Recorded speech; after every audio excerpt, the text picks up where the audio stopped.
Namaskar, viewers and listeners of the Great Game Reloaded. I am Tilak Divesha. Bangladesh is in turmoil. Three crises are playing out simultaneously: political instability at home, diplomatic strain with India, and at the center of it all, the safety of minorities, especially Hindus. Each crisis feeds into the other, collectively creating a bigger crisis. Let's start at the beginning. It began with the killing of a prominent student leader, a figure closely associated with last year's mass protests. What followed was predictable, and then it wasn't.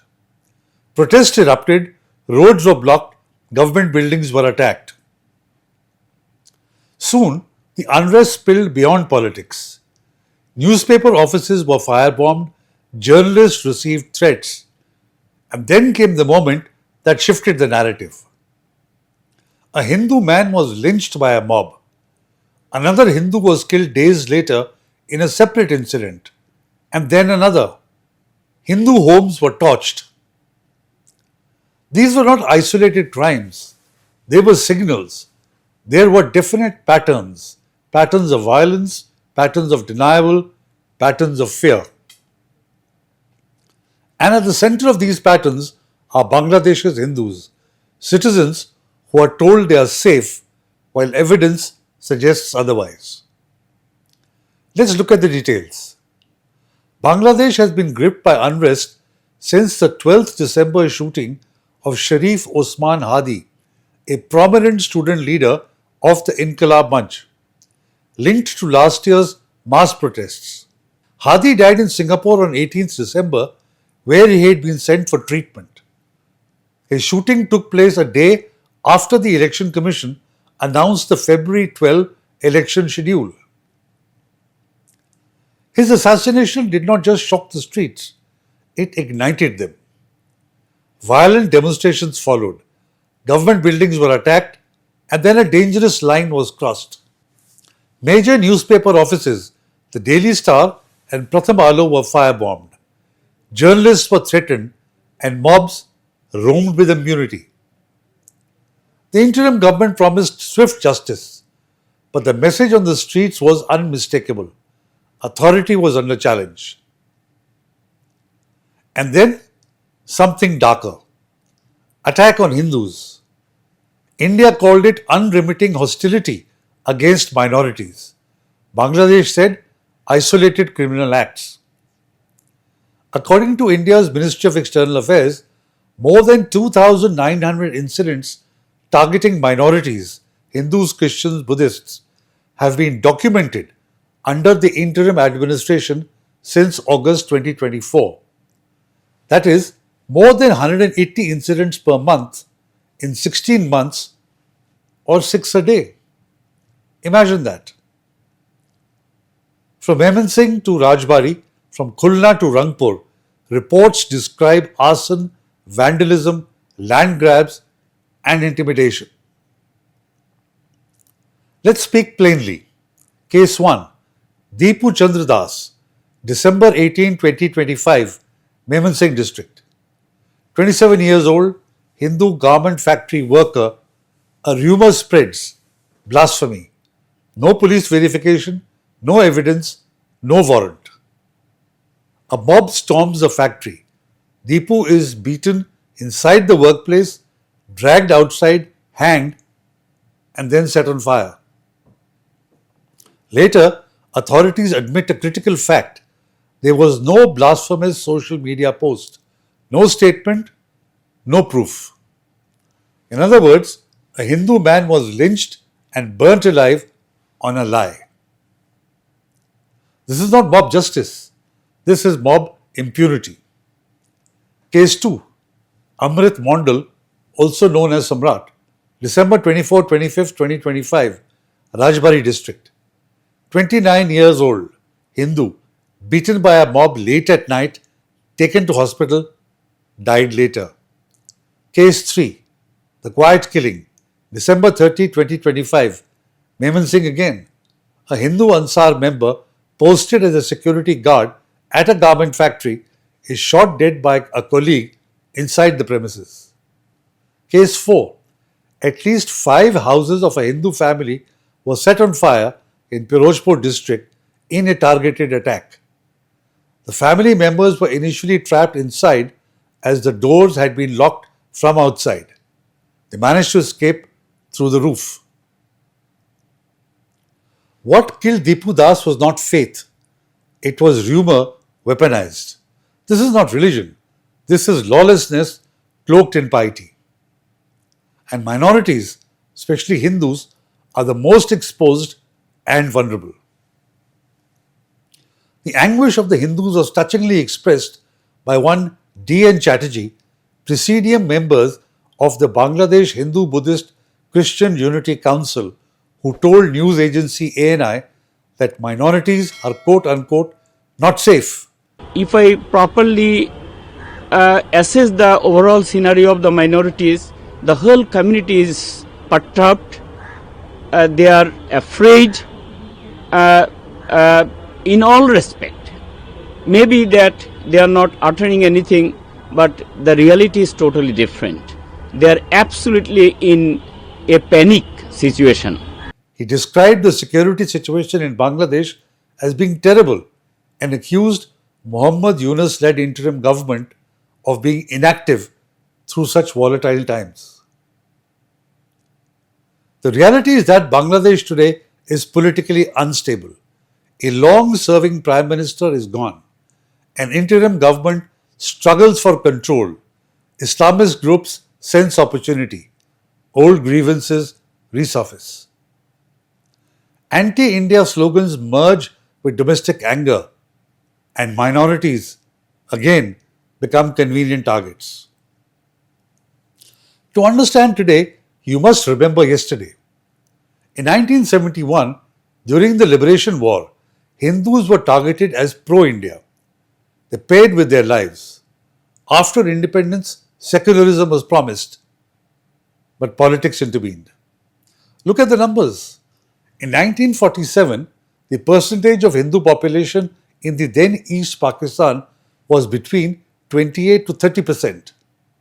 By 1971, when Bangladesh was created, it had come down to less than 20%. Today, it is less than 9%. What explains this decline? Not natural disasters, but only systematic pressure to leave the country. One big factor has been land.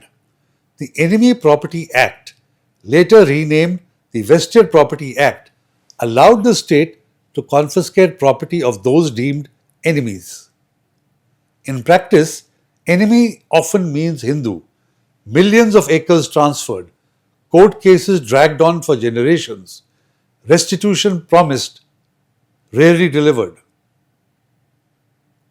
Once land is misappropriated, taken forcibly, families leave permanently. They have no other option.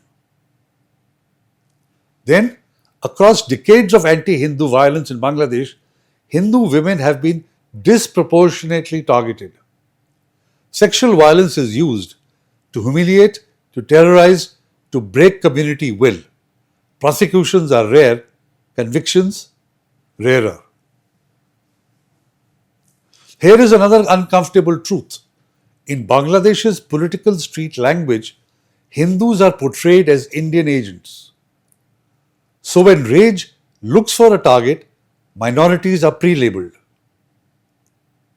That is why anti-India protests so often end with Hindu victims. The defense of every Bangladesh government has the same template. Isolated incidents, criminal acts, personal disputes. Here is the reality. When victims repeatedly belong to one minority, religious sites are targeted, violence spikes during political mobilization. Calling it criminal does not depoliticize it, it whitewashes it. Denial is not neutrality, it is abdication. Yes, many Bangladeshi Muslims reject this violence, but silence from the majority is not enough. Extremism thrives in vacuums. When the state hesitates, radicals advance. Minorities cannot survive on sympathy. They survive on protection, police presence, swift arrests, visible convictions, political clarity. Right now, impunity speaks louder than condemnation. Protection is not complicated. It means acknowledging Hindu persecution clearly, not denying it. Fast tracking trials for mob violence. Providing permanent security for temples during unrest. Restoring seized lands. Zero tolerance for hate mobilization. Anything less is optics. Hindus are not asking for privilege. They are asking for survival. When citizens are lynched on rumors, burnt on lies, and buried under denial, history stops listening to explanations. It starts recording responsibility. India has been watching closely and responding cautiously. New Delhi has raised concerns about minority safety. Statements have been issued, diplomatic channels activated. What began as a domestic political crisis has now spilled into diplomacy. Consulates shut, visas suspended, high commissioners summoned, street protests at home, security alerts abroad. Both foreign offices issuing statements on a range of concerns, including the security of diplomatic missions and allegations related to the persecution of minority community members.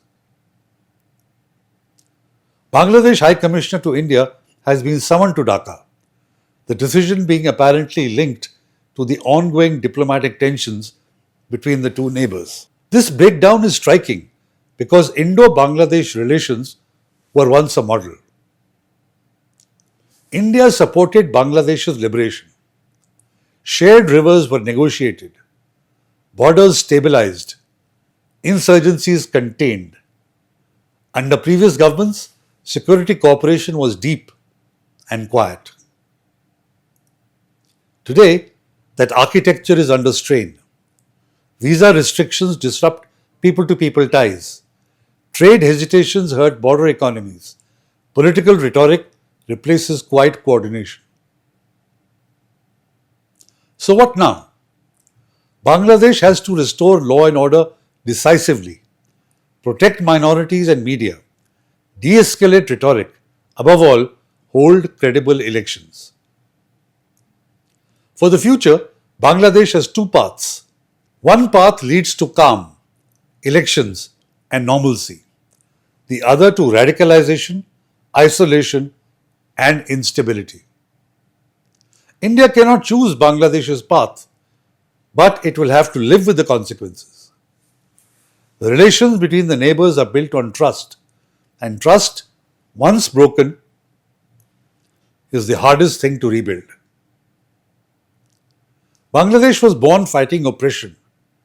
Its soul was forged in the idea that identity should not decide destiny.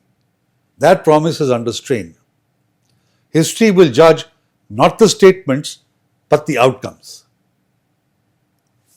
Since the ouster of former Prime Minister Sheikh Hasina, Bangladesh is in a state of flux, with radical Islam on the rise and attempts being made to wipe out the legacy of the 1971 Liberation War. Efforts are being made to detach from India and move towards Pakistan, which was responsible for the torture, rape, and murder of lakhs of Bangladeshis during the period. Bangladesh today is run by an interim administration under Professor Muhammad Yunus. Its mandate is limited to holding credible elections, preserving law and order.